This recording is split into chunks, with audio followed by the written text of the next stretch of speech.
The 1966 Ford Thunderbird coming up next on Monster Hobbies. What's in the box?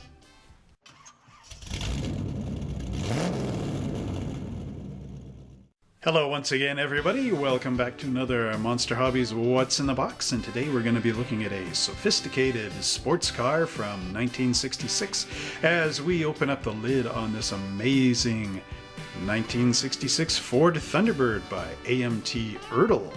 Now this kit has seen a lot of reissues back in the past, like this one. And I've bought quite a few of them because they are a fun kit to build. Not so fun to try to put back on the box, big box, when you're trying to film a other video. But anyway, let's not forget to like, subscribe, and share this video with all our friends and family so that if they're into these great, big, awesome Thunderbirds, they will be able to find it easily. Don't forget to pound the notification bell so that every time I make a new video, you are one of the first ones to see it. Let's get this thing up to 100 likes, and without further ado, let's take a look at the last of this body style Thunderbird as we go down and open up the lid on this amazing model kit. In 1964, Thunderbird underwent its fourth body change with neat, crisp styling as compared to the more rounded 61 series. In 1965 and again in 66, the Thunderbird was updated with many unique features that are now standard on many cars of today. So today's review is actually going to be two reviews in one. We're going to take a look at the Street Custom 66 Ford Thunderbird by RC2, as well as the earlier release of the 66 Ford Thunderbird by AMT ERTL. And the reason why I'm doing it like this time is because I've actually built on both of the kits and I do not have a fresh out-of-the-box example. So, without further ado, let's actually crack the lid open on the Street Custom. And, oh, wait, but before we do, let's take a look at the side of the box here. And as you can tell, this is your typical RC2 style artwork, just a picture of the model, as well as some pictures of the interior and a side shot of the car. Of course, the engine. Then if we turn it over, we just get a basic view of the side of the box. On this side, we've got the 66 Street Custom. This edition came out in 2006. And it's a skill level 2 kit, ages 10 and up, glue and paint required. And then of course the back end of the box. And what we'll do is we'll also take a look here at the AMT ERTL Thunderbird box. Now if you turn this one on its side, you get a lot more information. For example, it says it's a 2-door, 4-seater luxury convertible coupe. Front engine, rear wheel drive.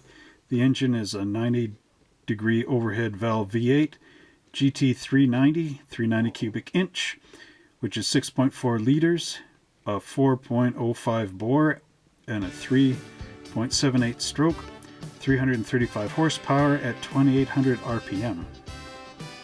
Options: dual 4-barrel Holley carburetor. Transmission is a 3-speed Cruise-O-Matic automatic. The wheels are 15-inch stamped steel with deluxe 5-spoke wheel covers.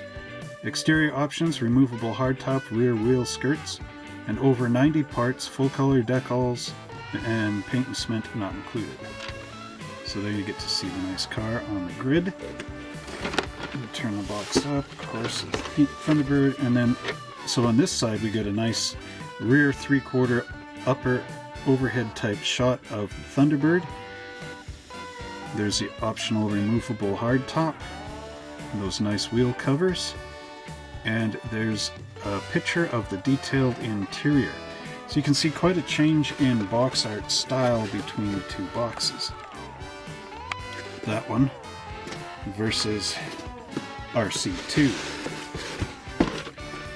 So what we'll do is we'll first off crack open the lid of the RC2 one and see what's happening inside. So what I'll do is I'll get into the instructions in a minute here. Let's just take a look at the two plastic models that I've got. So first off, we've got some nice chrome going on here. Then the interior components, the engine and firewall, and we even have a reel-to-reel tape deck in here. We have the wheels and fender skirts, an interior tub, the roof, two hoods, one is custom and one is stock. We'll get into that in a minute. We have the body. Now this one I've added to. These are the custom pieces inside here, so you get a raised rear fender line, as well as the rear turn signals, or tail lamp housing I should say. And anyway, so there's the body. The one pan under chassis here. A custom front grille. It's interesting to note the custom pieces on this kit were designed by George Barris. However, on AMT's now discontinued 64 kit, they were done by the Alexander brothers. It says so on the old vintage boxes. So there's the steering wheel in a bag, the rear or the wheels and some of the clips. And we got a bag with our tires and tail lamps. Sandpaper, you do not get included in the kit. Oh, I got an extra hood here. I think that's from probably the older model. A seat belt, dashboard. Let's get a piece of plastic. This number 1 decal that's not part of the kit. That actually came from a 40 Ford, I believe. There's the front stock roll pan.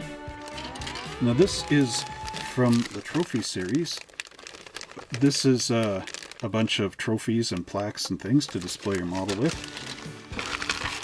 What other goodies are in here? And these are special tools that came with that series as well. The putty and sandpaper. There's a Renegade bucket seat. And then we have some license plate decals. So now I'm just going to switch to the other model. And now here's the earlier version. The original version actually came out in 1966 by AMT out of Dearborn, Michigan. But anyway, so as you can see, I've gone further on this kit. Now here's the stock body, and I've glued the fender skirts in. I've also added in, here, let's just move this for a minute, strips of styrene here for better fit of the hood, which we'll get into in a little bit. There's my interior tub painted, the engine getting together, undercarriage. There's a disc brake that came from another kit, but I've added it in here because I wanted this as a display model. Now let's just move this back again. So we've got our hard top there, convertible up top. Whoops, Renegade glass going everywhere. So here's the parts tree for the chrome as it came out of the box. Yes, our Renegade glass. An old Blue Printer subscription form. There's some work, dashboard, and all that stuff. So basically what's in this kit is what is left. Oh, here's the piece. I don't know if this was part of this or something else. But there's a license plate with the Barris crest on it, and a roll bar, squared off roll bar, as well as these two lock clips. So that is our look at that. Now let's go over and see the instructions. And here we have our instruction sheet for our 66 Ford Thunderbird. This is the same to both kits. And we're treated with this nice image of the Thunderbird logo as well as a side profile of the car itself. And as we open this up a panel, we get this amazing write-up with everything you ever needed to know about the Thunderbird, but were afraid to ask, including the fact that it had an AM 8-track tape player system known as Stereosonic, that added a quality of sound and reliability unmatched by previous record-playing systems for automobiles. Anyway, cool stuff like that. The next panel we have here is, of course, the important information saying, before you begin to assemble your model kit, study the instructions carefully and check to be sure you have received all the parts that you will need. And that's going to be interesting considering that this is a double kit review of the same kit. Here's our recommended tools, a hobby knife, tweezers, and a brush. And then to carry on this panel, we get our building tips for the advanced modeler. There's the RC2 logo, 2006. So let's just open this up to our first panel right here, which of course shows our engine assembly. It says a stock and custom sub-assembly, cement both engine block halves, oil pan, and the intake manifold cylinder head assembly together as shown, and paint Ford blue as a unit. Cement both valve covers to the intake manifold cylinder head assembly. So here, of course, you see we get our left and right hand sides of the engine block half, as well as the transmission molded in place. There's the oil pan with the notch in it for our axle, metal axle to go through.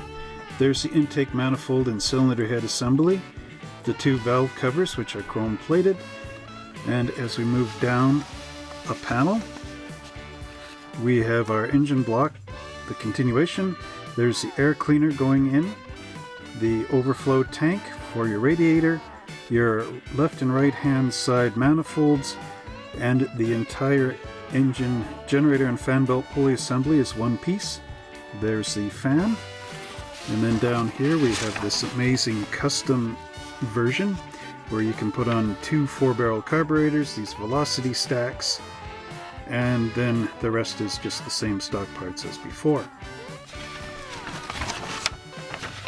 Step number 2, we get into our roof assembly. You have the hardtop roof, the rear window, and the two landau irons. The landau irons are stock items which may be used as an option on the custom version. So there you go.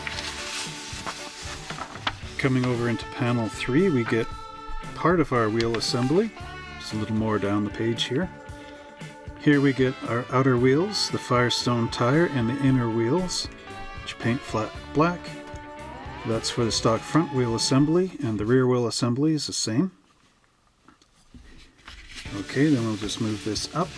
Here's the mild custom front wheel assembly. You get a Baby Moon hubcap and open wheel ring, the Firestone tire, and the wheel back, same as for the back there. And then our wild custom, you get these nice outer wheels, a Goodyear Eagle VR50 tire, so this is more a modern addition to the kit. And then our wheel backs, and the same with the back again.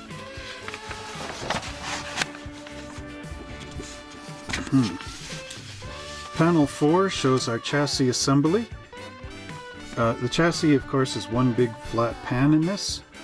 The wheels get put on, there's a metal axle that goes between the two, and then it goes in through your oil pan on your engine block, and the battery pops into the inner fender apron right there. Okay, then we get into our interior assembly, and here we have the back of the bucket seat and the front gluing together with the lap belt.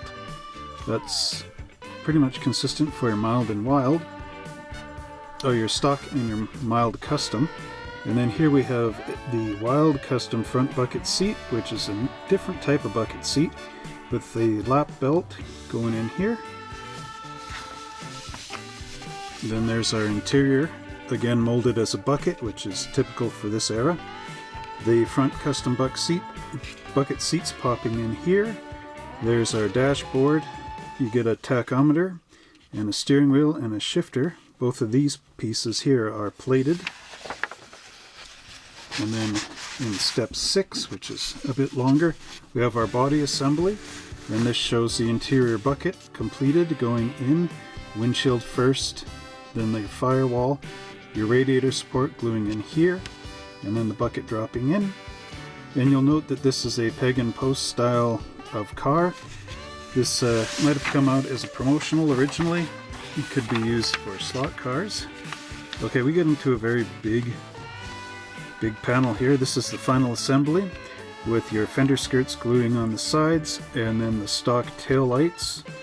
Now these tail lights had the lights that would go flash here and then there and then there when you made your turn signals. And there's the backup light going in the center of the transparent red panel. Okay, and then here, this is the stock assembly, of course. You're getting a license plate decal going onto the back there. You'd have to scrape off the molded on 1966 that's in there. Okay, and then we get into this panel here where it shows the stock car going all together. There's a license plate decal here that glues into a license plate frame, which goes on your front body pan. The entire front grille is chrome with these plated headlights that all glue in here. There's your hood with a little hood trim. You get these fender ornaments pop in, the rear view mirror, and of course your hood, which you don't have to glue on there, so you can take it off and show everybody the insides. And then we get down to our custom panel. This of course is designed by George Barris, even though the 64 edition said the Alexander brothers, so I don't know, it might be either one of these guys. But anyway, this is that taillight housing, the rear tail lights, and the chrome bumper. They all go in there. And then over here is our final panel. We have the body going together. So you get a custom hood here with the point goes all the way to the front. The grille housing, the optional grille insert if you want chrome in there. Your two rectangular headlights and the rectangular headlight panels. A tape recorder, two jacks, and side mirrors and antennas, and this is that rear fender trim that glues on there just to get the height of this up and make it a little more jet-like, I imagine. So those are the instructions for the 66 Ford Thunderbird. So now we're going to take a look at the two bodies side by side. Now keep in mind that I'm building one of these as a stock 1966 Thunderbird, and this one as the custom George Barris Alexander Brothers type of Thunderbird for the era. Now this one has a lot of customizing features that were on there, and a lot of cues of the mid to late 60s customizing features. So first off, let's just move this one out of the way. Oh wait, before we do that, you can see the difference in the hoods. This one's hood scoop just comes up into here, and then there's a chrome piece for the Thunderbird going on. Whereas this one, the hood goes up to this point right up here. And it's not really much of a scoop, but more sort of like along the lines of a Pontiac. But the scoops are here in the hood, recessed in. So a bit of difference in that custom hood. So now let's move the custom out of the way and concentrate on the stock version. So here we have our stock 66 Thunderbird, and as you can see we've got the emblem here for the Thunderbird and the aforementioned hood. One thing that's nice about the convertible is that they actually did put in the sun visors in here, so that's a good thing. I'm just going to remove the hood. Oh, before I do that actually, there's one thing I had to do in this kit, and that was to add in a piece of styrene strip right along here, just to close up the gap in the hood, because it was quite severe. See, you can see it more there. I also added in a strip of styrene underneath in the fenders, and that's just to prevent the hood from falling backwards into the car. I'll show you more of that on the custom. So here we have our peg and post style again up in the front. You could mount this on a slot car chassis if you'd like. There's a little piece in here for a firewall to fit in. More of the posts for the interior. There are some mold marks back here which can be taken out with your number 16 hobby blade. But as you can see, the side of the body is quite crisp. You got a Thunderbird script back here, the door handles, and of course the door going down. Notice that line cut down here into the fenders. That's actually how they mount on the car. Across the back, there would have been a 1966 pressed in here, but I did scrape it down. Got rid of it with that number 16 hobby blade. You get your fuel door here, as well as your fender skirts, which are separate in the kit, but I've glued them on in here. I glued one of them on. The other one seems to have disappeared. So that's how it would look out of the box. And then, of course, with your fender skirt on. So you can see quite a difference there. There's a nice grille right in here, as well as the windshield wipers. So very nicely molded, considering the vintage of the kit. And now let's move over here and bring our custom back. So, whoops, as you can see, once I finish fighting, there is a gap right in there. So the hood is a little bit tighter, that's why I put the evergreen styrene in the other one. Let's just see how the stock hood fits on there. Yeah, so you notice the gap. The gap is quite large there. So filling it in with some styrene is obviously a big help. Okay, so here's the body now with the optional fender moldings up there. So you can see how it comes and jumps up quite a bit, almost a Coke bottle shape. There we go. And of course we got our rear sunken custom tail lamps in there. There's the 1966 on the bumper. So if you can focus in on that. Anyway. I did sand down the Ford emblem that was on the trunk lid there. Make a little more smoother aerodynamic type of thing. I have also removed the Thunderbird script off of here, the door latches, because in the 60s the solenoid switch was quite new with customizers. So you would have the car open remotely. There's one feature that I didn't quite do on this. See down here at the back of the door there's a rounded corner. They were also rounding the front here in the customizing days. I did fill in the line going down here. Or maybe I cut it in on the other one, I can't remember. But it's gone to be smoothed out. And I'll give it more of a sleek look. And that is basically your body right there. Now the next components we have are the hoods. So again, there's a custom one in the stock. I already talked about the tops of the hoods, so I'm just going to turn them over here. Like that. And now you can see the differences. They both of course have the fireproof matting underneath, which is nice.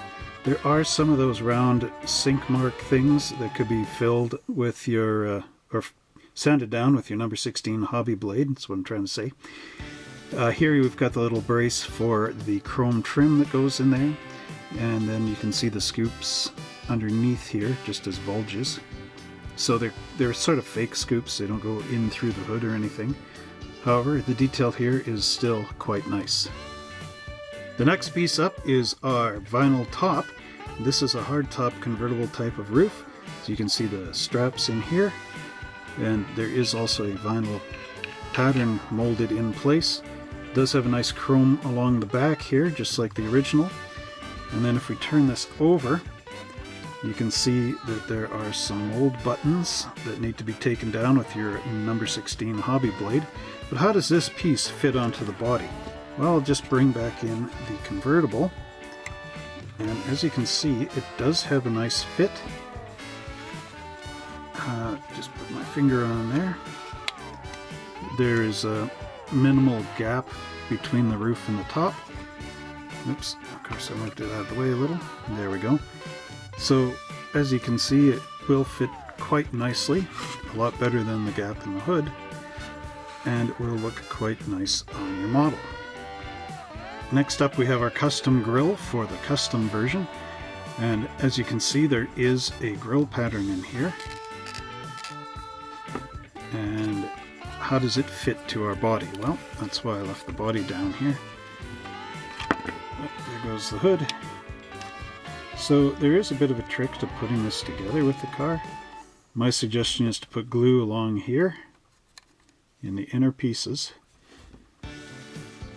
and then along there somehow. Okay, now you might need filler.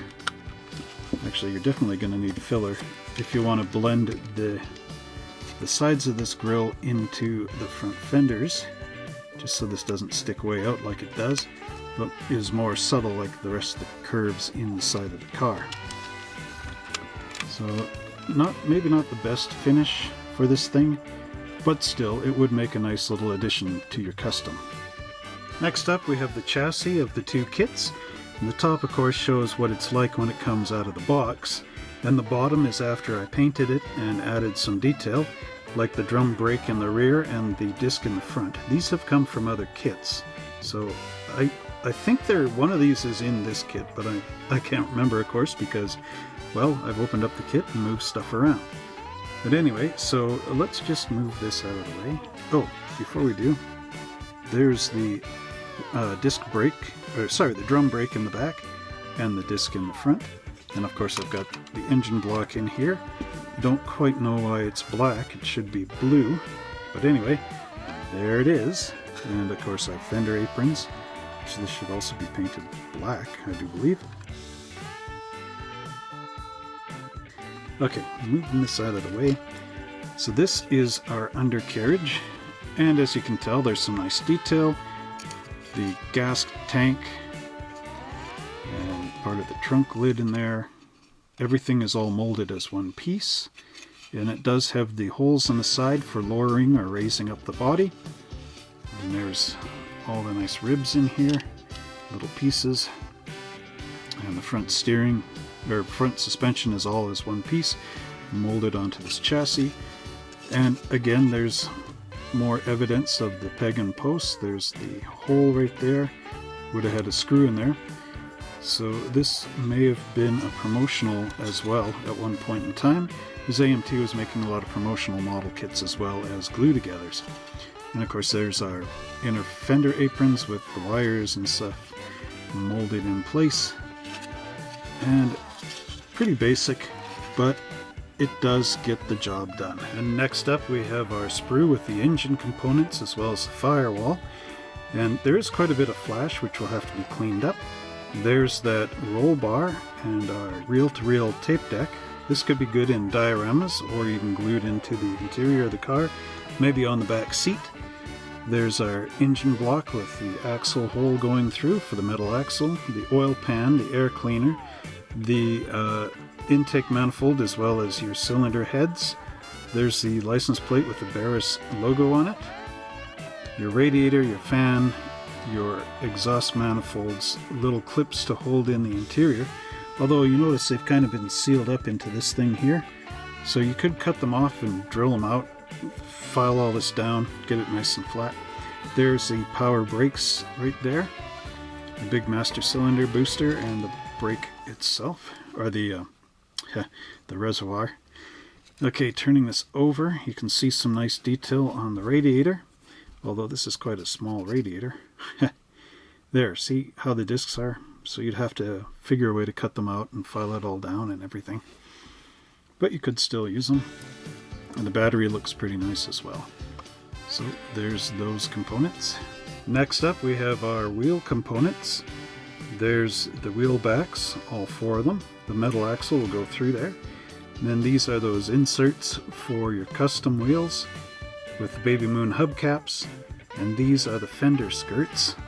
So just turn these over for you. Let's see the nice detail. Now when you look at the wheels, they have the correct bolt pattern going on as well as the front spindle. So these are the front wheels. That would be your cap going on there. And then the back has the plugs. That of course is for the rear differential. So very accurate. And if you look, there's the rings which would give you your reversed chrome wheels. Sort of the idea there. And of course on this sprue we also have some rings to clip things in underneath. And these are hood hinges, which you can also put into your car. Now here we have our interior components of our 66 Ford Thunderbird, and I'll show you the seats for the front in a few minutes. But as for now, we have this nice interior tub our dashboard and our steering wheel. And we'll just take a closer look at the interior tub for right now. You can see those nice rounded seats, which are very much 66 Thunderbird special pieces. The side paneling here is not quite as bad as the 66 Galaxy kit.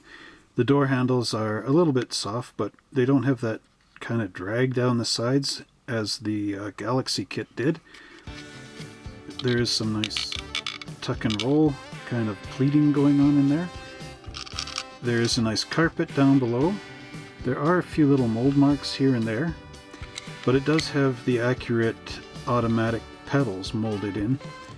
There's a nice centered console as well, and you can see the clips on there. Underneath, not too much problems with mold marks or anything, so this will drop right onto that chassis. There is a little hole here for a gear stick lever.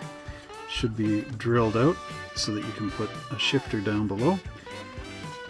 And then we'll take a look here at our dashboard. You can see the nice detail, even though the lights, there we go. See the nice detail on the dash with the instrument panels and all that kind of cool thing. And then there's our 8-track right there for that Ford sound. And there is a Thunderbird logo right there on the glove box door. And finally, we take a look at our little steering wheel, which does have the correct sort of safety features for the Ford. The arms of the wheel are back, and I do believe this is supposed to be, well, it's a horn of course, but I think it's also supposed to be padded in case you go into the center of your steering wheel. So now let's take a look at those seats. And here we have our collection of seats that they give you in this kit. As you can see, there are 2 that are stock and 4 that are custom. The 4 here will glue into these seat backs. Now these 2 here match the interior of the rear of the car. These ones are more of your mild customs, and these ones are your racing or wild custom seats. So I'll just bring these up to the camera. You can see the nice detail in here. It's like a waffle texture. And these ones are just straight lines that come down. And then these are a combination of some straight lines and then that leather padding that goes on there. And our seat backs, well, they are quite nice. It does cover the hole here when you glue in these inserts. And then, of course, the bucket seats are quite nice. There's a little bit of plastic stuff on there that you will have to sandpaper out to make these nice and smooth. But there are your options for your seats. Oh, and one other thing to note, this kit also gives you seat belts. I don't know where the other one went to, but there's one of them anyway. Now, just as a side note, this is a painted interior, and when you go to paint yours, you will have to paint this top of the car in the color that your body is in, because that is, of course, the way they were on the real Thunderbird. And I also wanted to show you the seat here, how nice it can be with a bit of bare metal foil going around the edges. And that's how it would have been on the real car. So you can see how nicely the chrome pops out once the seat is in the bucket. Now we get into my favorite element of all the model kits, and of course that is the chrome tree. And the chrome on this tree is very nice, as you can see. There's no ripples or wrecks and runs in it. Now here's our front grille. This, of course, you can add some Nuln oil into, give it a nice wash, and wipe off the top. One thing about it is, here's the front piece that goes underneath onto the front bumper. And this piece fits nicely, as you can see there. There's no gaps to it. And the bumper, of course, covers where it connects to the body. So, pretty nice. Then we've got our stock wheel covers. There's our Baby Moon hubcaps and the Wild Wire type wheels. These almost look like they'd be off a Ferrari or something. Here, I'll just bring this up to the camera. You can see the nice wires and the bolt pattern. Again, using your Nuln oil, you can give it a bit of a black wash in there. There's the stock hubcaps, looking nice. Then in here, this area here, we get all our other chrome bits. The valve covers, the carburetors, antennas for the custom, The little carburetor tops for the custom again. These are the bottoms of the jack stands, I do believe, and that would be the top. There's the chrome V for your vents on that hood there. There's the gear stick lever, the front headlights, little side mirrors. There's the front headlights for the stock version, and there's the custom grille right in there. And this one you could actually put some clear red, because those are your tail lights, into there, and then the black Nuln oil in there. And there's the rear bumper across here, and then the stock rear tail lights with those intermittent type flashers, and your Landau irons across the top for the roof. So again, very nice chrome on this model kit. And here we have our glass components. You get, of course, the front windshield and the rear window for that top, as well as the square headlights and this nice transparent red rear taillight assembly. Next up, we get these nice rubber tires. They're actually vinyl, but these are the old Firestones that you can find going all the way back to the 1932 Ford kits. And these here are the Goodyear Rally GTs. They are approximately the same height. Then we, of course, get two metal axles down at the bottom. Now these Goodyear Rally GTs are kind of nice. They've got that cool tread on them. These almost remind me of like off-road tires. However, they are a custom type of tire that was popular back in the 60s. And of course, looking at our old Firestones, you could put a big white wall on here, or a narrow one, sort of a 60s style. They do have the pie plate type sidewalls, as well as the very easy tread. It's just basically a bunch of straight lines going all around the tire. These ones are really shiny. I should put them aside for something special. Here's our decal sheet for the 66 Thunderbird Convertible. We have 2 plates from Virginia and 2 from Ohio. For Virginia we have In Style and 66 Bird, and for Ohio we have Thunder and Flying By as the license plates. Now here's another chrome tree that is really cool. Came with the Customizing Series kits. Of course, this Thunderbird was part of that back in the mid-80s. These are all different trophies that you can display with your model, and these little discs are actually the feet for these posts that have holes in them, so that you could actually put a piece of thread through there and have it as a little wired off section for your model. This is an easel, and there was a decal in that Customizing Series that actually would say 1966 Ford Thunderbird and have a bunch of details that you put on there. And then, of course, from the 80s, one of the trophies is a 86 Corvette. Oh, and this here is the leg for the back of that easel. And if I just turn this over, if you will permit me to turn it over, you can see the nice detail on the bases of those stands. And then here, of course, is a 32 Ford trophy, which of course is another very nice component. I'll just turn it around there so you can see. And that is the cool parts of this model kit. And of another final piece to that Customizing Series, which made an appearance in this model, are these tools. Now these are various different tools. Of course, you've got some plastic tweezers in here. These go together, and what you do is you put a piece of sandpaper and you wrap it around these two things, and then you piece this together with the holes going into the pegs, and that becomes a sanding stick. And these are various different tools for your putty, for of course putting the putty into the surfaces. Now they all look good and smooth on this side, but as you can see again, we've got a few mold marks, but on these tools they're easy to get at. You will need to, of course, sandpaper them down, make them nice and smooth when you want to use it for your putty. But it is pretty cool that they included these tools from, again, the Customizing Series. And finally, I thought I'd show you my custom Ford 66 Thunderbird that I built when I was a kid back in the 80s. You know, when Menudo was a thing.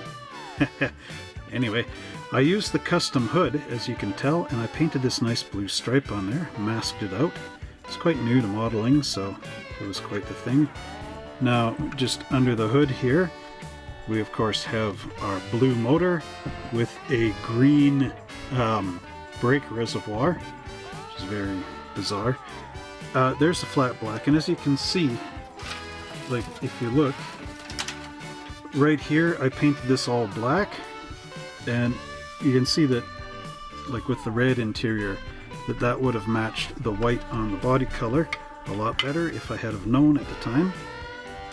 Now I used these wheels on the side. I think they came from like a Dukes of Hazzard kit or something, if I remember correct. And then you can see that front panel glues underneath on the chrome very nicely. And there are the old screw holes for, of course, in the back to put this thing together. That would have been, of course, with the old Peg and Post promo style. And there's our taillights going across the back, and my 111111 license plate.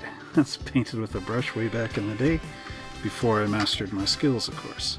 So there is the 66 Thunderbird with the customized features. And that completes our look at the AMT 1966 Ford Thunderbird. Well, everybody, I hope you enjoyed this great review of this amazing 1966 Ford Thunderbird, because Thunderbirds are exciting. And next week, don't forget to join us for another great unboxing of another 1966 car from who knows which manufacturer. Haha, you will have to like, subscribe, and share. Pound that notification bell, and when you get the notice of what the new car will be for next week, it'll come up in your YouTube mail-out feed. Alright, let's get this video up to 100 likes so that everybody can find it. And until next time, happy model building!